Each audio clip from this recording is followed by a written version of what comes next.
मच्छर था। वह सामान्य मच्छर नहीं, मच्छरों का राजा था। सभी मच्छर मिलकर राजा मच्छर के रहने के लिए जगह तलाश कर रहे थे।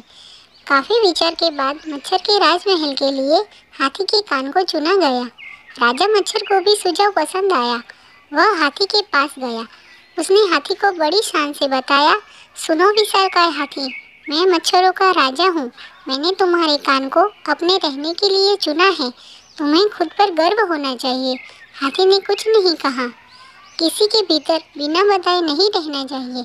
यह सोचकर मच्छर ने फिर से अपनी बात दोहराई, लेकिन हाथी चुपचाप ही खड़ा रहा।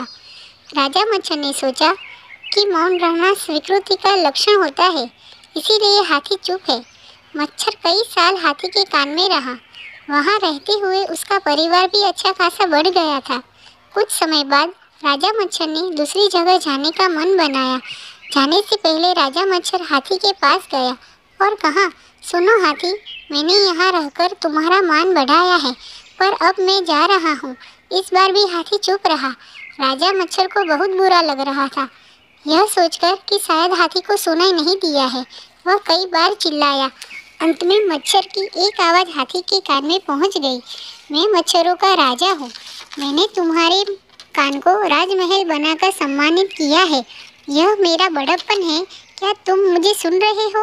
हाथी ने कहा, आदरणीय, मैं नहीं जानता कि आप मेरे यहाँ कब आए और कब से यही रह रहे हो। आपको जो करना है वह करें, मुझे कोई फर्क नहीं पड़ता है। आपको रहना है तो रहिए, जाना है तो जाइए। याद रखें, हम अपनी राय, अपनी कहानियाँ बनाते रहते हैं, पर विस्तार चुप रहता है। उसे आपकी कहानियों से कोई फर्क नहीं पड़ता है।